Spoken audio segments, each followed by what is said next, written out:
maa ngi nuyu ñëpp ku si nekk sa tur ak sa sant en vos rangs et qualité mais di jiital ci nuyoo bi nag le DG de l'ONFP monsieur Ly di wax ngeen tàcc ko bu baax a baax pourquoi ma koy jiital si nuyoo bi parce que témoignage yi ma fi dégg depuis ma ñëw ce matin ba léegi très sincèrement daf ma je suis émue quoi parce que tout simplement il incarne ce qu'on appelle la masculinité positive. Parce que souvent dañuy am habitude di wax naan derrière ou à côté de chaque grand homme il y a une grande dame mais dañ ne dooley jën ndox jën boo ko génnee si biir géej gi rek amatul doole donc jigéen bu am doole rek c'est parce que góor a nekk si ginnaaw di ko jàppale. Il faut que ñu tàcc donc góor ñi nga xam ne ñëpp ñu ngi jàppale jigéen ñi ñun ñëpp ñoo bokk ministère bi foog naa ni nit moom ci loo bokk rek lu si nekk aussi da nga koy sentir mais remarqué nañ ne depuis mu ñëw ONFP ba léegi très sincèrement am na yu ñu daan dégg te déggatuñu ko kon il n'est pas un chef c'est un manager le manager il est différent du chef le chef il donne des ordres point final mais le manager day def tout ba nga xam ne personnel bi manager mooy liggéeyloo nit ba 0 heure du wàcc te du ko métti parce que na muy liggéey ak moom la donc ku yàlla suturaal nga am manager bu baax sante ko yàlla te xam ne da lay yokk sa productivité di wax ni nag tey moom dama xëy rek ne madame Dramé priorité à l'ONFP. Pourquoi priorité à l'ONFP depuis 10 ans maa ngi organisé 8 mars ci ministère bi foog naa ni sillonné nañ Sénégal yëpp ak ONFP. Madame Sow en 2018 on l'avait organisé à Kaolack ONFP formé ñu plus de 2000 femmes dans les régions de Kaolack, Kaffrine, Fatick et Diourbel avant la cérémonie du 8 mars. Mais depuis 2013 aussi cellule genre mooy góorgóorlu di organiser di solal jigéen ñi cette année particulièrement ONFP daf ma solal. moo tax ma xëy njëkkee fi mais nee naa du ma summeeku ba ngoon jot fépp feneen fu may dem te ni ONFP laa fa yóbbu tey. di leen si jaajëfal bu baax a baax comme que nag tey vendredi la te temps bi dafa xaw a kii xam naa ne dañuy dugg rapidement ci thème bi ngeen baal ma nag dinaa ko wax ci français mais dinaa am lu ma tënk tuuti ci wolof maanaam dañuy wax alterner les deux langues di kontaan lu nag li fi xew yëpp surtout que billet Makka bii ngeen jox monsieur Ndiaye lii dafa bokk ci li nga xam ne day motiver personnel daaw jox ngeen ko jigéen ren ngeen jox ko góor kon macha allah ONFP mi ngi genré di rafetlu aussi taxawaayu madame Dramé parce que bu ma ko waxul fii rek du ma góor ndax je crois que depuis que ñu jël ko def ko point focal genre ONFP depuis que ñu def ko point focal genre ONFP ñu ciy remercier monsieur le directeur li ma waxoon léegi rek dama siy dellu si waat c'est la masculinité positive parce que boo jëlee nit am loo ko dénk da ngay yokk confiance en soi mais daf cee def liggéey bu rafet na ngeen yëg ko ak ngeen ñàkk ko yëg tàng xam luwul lenn fu ko ministère woo madame Dramé ONFP jam ñaajo soriyanto na mais dina ñëw et puis nag elle vous représente bien macha allah donc ñu koy jaajëfal di ko encourager di remercier amicale bi bu baax a baax di remercier toutes les femmes de l'ONFP chaque année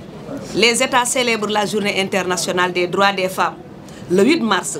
qui a été proposée pour la première fois en 1910 lors de la conférence internationale des femmes socialistes mais nag démarré wul 1910 parce que 1909 la démarré lan moo tax 1909 mu démarré il y avait des femmes aux États-Unis des femmes ouvrières yoo xam ne dañ doon liggéey comme góor ñi di sonn comme góor ñi di ñàkk comme góor ñi mais traitement bi doonul woon benn parce que dañ leen a considéré woon comme ay femmes bi ñu demee ba sonn ci taxawaay boobu ci lañ jógee commencé di def ay marches di réclamer seeni droits maanaam plus de justice sociale et plus d'équité et le 8 mars 1977 avant même 1977 le président Lénine avait déclaré le 8 mars comme journée des femmes mais c'est réellement en 1977 que les Nations Unies ont officialisé cette journée du 8 mars et tant que les inégalités et discriminations de genre entre les hommes et les femmes ne seront pas éradiquées le monde aura toujours besoin de célébrer cette journée comme ñenn ñi koy wax naan le genre ou journée bii ni folklore la wala effet de mode la non loin de là on a besoin de célébrer cette journée et tout à l'heure dinaa gën a dugg pourquoi ñu koy célébrer en effet les femmes se sont battues pour leurs droits notamment le droit de vote bu leen fàtte ni Sénégal ñeenti jigéen rek ñoo amoon droit voter mooy ki dëkk Dakar Saint-Louis Gorée ak Rufisque mais bu ngeen xoolee les femmes se sont battues seulement l'histoire n'a pas retracé ces femmes là mais dañoo xeex ba ñu étendre ko dans la colonie du Sénégal ba jigéen am sañ-sañu voter ci Sénégal. L'égalité salariale bu njëkk da nga daan liggéey ba weer dee mais doo fayeeku sa borom kër mooy ñëw fayeeku signé à ta place wala sa papa wala sa nijaay te pourtant yaa liggéey yaa ñàkk parce que jigéen amul woon yenn droit yi. L'accès à l'éducation boo amaan ñaari doom kii di góor kii di jigéen da nga daan préférer doom ju góor ji dem école ku jigéen ki nga ne njàngam jarul sonn. Elle est appelée à se marier dem sëy beneen kër sonal yaay jàmbur sonal papa jàmbur mais mu am doom bu sant keneen kon jarul nga ciy sonn ndax loo ci def rek keneen a koy njëriñoo. L'accès à l'éducation grâce à leur détermination, je parle des femmes, et à leur persévérance, de nombreux progrès ont été réalisés au fil des années. Célébrer ces réalisations, c'est reconnaître le rôle essentiel que les femmes jouent dans le développement de leur communauté et dans la construction d'un monde beaucoup plus inclusif et égalitaire. En tant qu'entrepreneurs, travailleuses et soutiens de famille, les femmes sont en première ligne et contribuent à l'économie mondiale. Ainsi, il est reconnu que lorsque les femmes perçoivent un revenu, elles en consacrent la plus grande partie à la santé, à l'alimentation et à l'éducation de leurs enfants. Madame, loo jox jigéen mu delloo ko ci njaboot gi. Une tendance qui, si elle est encouragée, peut contribuer à briser les cycles intergénérationnels de transmission de la pauvreté. Am na ku ko wax sànq jigéen ñi ñàkk ñu dara parce que yàllaa leen dooleel mais en réalité la pauvreté est féminine parce que li góor mën a def pour génn ci jigéen mënu koo def pour génn ci moo tax la pauvreté se féminise de plus en plus. En effet, selon Antonio Guterres, le secrétaire général de l'ONU, les femmes et les filles ont réalisé des progrès considérables en renversant les barrières, en déconstruisant les stéréotypes et en montrant la voie du progrès vers un monde plus juste et plus égalitaire. Cependant, elles se heurtent à d'immenses obstacles. Des milliards de femmes et de filles sont marginalisées et font face à l'injustice et à la discrimination. Tandis que l'épidémie persistante de violence à l'égard des femmes reste une honte pour l'humanité. Je n'ai pas besoin d'entrer dans les détails, mais ku nekk mën nga xool ci li la wër pour ñu yeewu suba ba ngoon jot te dégguñu quelque part benn femme wala benn fille bu ñu violenté lu jafe la ci àdduna. Am na ci réew yoo xam ne sax dañ naan chaque seconde une femme meurt kan moo koy rey conjoint wala keneen koo xam ne membre famille bi lay doon souvent. Les rapports de force dominés par les hommes freinent les progrès qui sont remis en cause avec des réactions virulentes contre les droits des femmes. Au rythme actuel, l'égalité juridique ne sera pas atteinte avant 300 ans. Antonio Guterres moo ko wax. Dégg ngeen pétition bi daw temps yi yëpp da ngay jur sa doom yaa ëmb juróom-ñeenti weer boot ñaari at ngay tukki bëgg a ànd ak sa doom ñu ne la déedéet munoo ànd ak moom il faut que bàyyam wane ni d'accord na ci pourtant yéen ñaar a bokk jur doom ji. L'homme est le chef incontesté et incontestable de la famille kenn remettre ko en cause parce que nit boo bëggee évoluer ci société am ci jàmm ku nekk li ko yàlla cërale da nga ko koy jox. L'homme est le chef de la famille waaye la femme nag dafa dem ba finalement mel ni juratul doomam nga jóg pour di ko wutal extrait de naissance moo xam papaam dafa tukki wala dafa nekk feneen ñu ne la déedéet pour nga déclarer ko il faut bàyyam ñëw wala carte d'identité ñëw waaye da ngay bëgg a jóg wutal sa doom passeport ñu ne la mënoo ko wutal passeport ndonte yaayam il faut que bàyyam ñëw teew wala mu wane ni jox na la autorité parentale moo tax Antonio Guterres ne fii ak 300 ans égalité juridique bi maanaam nekkagul lu mën a nekk ça reste encore. Le thème de cette année, investir en faveur des femmes, accélérer le rythme, mooy le thème international, nous rappelle que pour mettre fin au patriarcat, il faut mettre de l'argent sur la table. Mais l'égalité coûte cher. Suñu nee égalité nag góor ak jigéen mënuñu tolloo parce que yàlla moo bëggul ñu tolloo ku ne ak nim la bindee mais égalité de droit lañ wax. Góor war naa mën a voter kon jigéen war na mën a tànn njiitu réew. Góor am na sañ-sañ dem liggéeyi dem jàngi. dem def ci formation ONFP yi bénéficier wu ci au même titre que les femmes. Et je rappelle que les dernières années, chaque 8 mars, on remarque que l'ONFP formait beaucoup plus de femmes que d'hommes. Je ne sais pas entre l'année dernière et cette année, c'est toujours le cas. Loolu aussi, ça mérite vraiment des applaudissements que jigéen ñi desuñu ci nekk. À travers la thématique proposée, les Nations Unies veulent que les pays s'engagent à renforcer les institutions de financement pour favoriser l'autonomisation économique. Mais formation dafa cher de ONFP xam nañ ci dara regrouper ay jigéen jox leen ay qualifications professionnelles du lu yomb. les institutions financières pour favoriser l'autonomisation économique des femmes et poser ainsi les bases d'une croissance économique exponentielle pour mettre fin à la pauvreté dans toutes ses formes.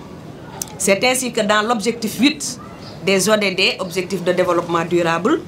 les Nations Unies proposent un ensemble de mesures à prendre en charge ainsi que des indicateurs dédiés au relèvement de la croissance annuelle du PIB par habitant, à la productivité économique, à la diversification des activités, à la modernisation technologique et à l'innovation,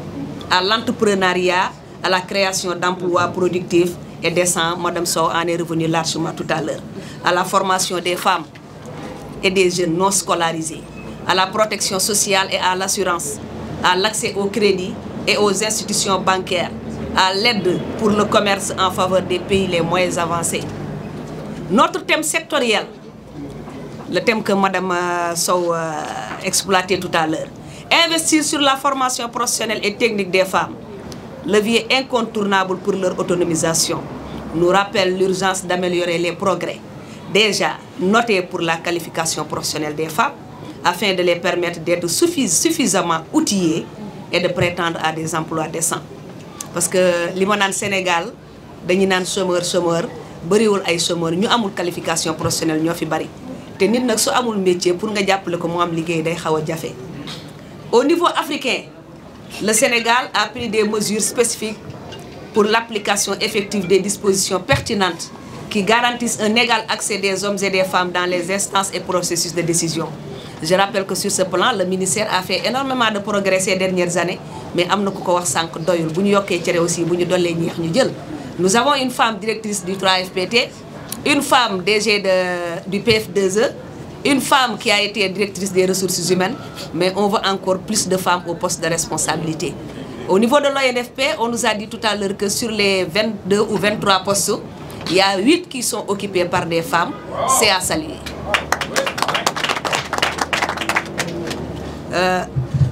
Les femmes constituent un peu moins de la moitié de la population sénégalaise. On parlait d'un peu plus de la moitié. Hein. En 2021, c'était 51,7% de femmes au Sénégal, contre 49,3% d'hommes. Mais vous avez vu que la tendance se renverse. Au Sénégal, nous sommes 49,4% de femmes en 2023. C'est une histoire. Contrairement à ce que nous disons que aduna jigen ñe fi ëpp goor ñi, non c'est pas le cas parce que yalla du joom li ma naan bo xolé ci xaru tabaski chaque année ñaata xar lañuy ray yu goor année bi stop day melni dañuy gëna yok aduna li judd ci goor mo ëpp li judd ci jigen. Sur 120 naissances de sexe masculin 100 ñoy nek des filles té lolu bi aduna soso ba légui c'est comme ça. Lan moy waral dans des pays comme le Sénégal bo démé ba ci kanam jigen ñi xaw ëpp goor ñi parce que dañ né goor ni yàlla bindee cerveau xale bu jigéen ak bu góor du benn xale bu jigéen moo gën a mën a résister ci maladie yi rey xale que xale bu góor kooku nag ci cerveau yi la ak ni leen yàlla bindee. Mais bu ñu amee 0 ba 5 ans nee nañ sa doom ju góor ba heure bu xëyee rek maanaam mi ngi yëngatu ci loo xam ne lu ko mën a rey la. 5 ba 15 ans xale bu góor bi day jóge ci kaw garab gi daanu ci suuf am ay blessures internes jóge ci canapé bi tëb dem fële ku ci nekk rek observer sa kër ci li la wër.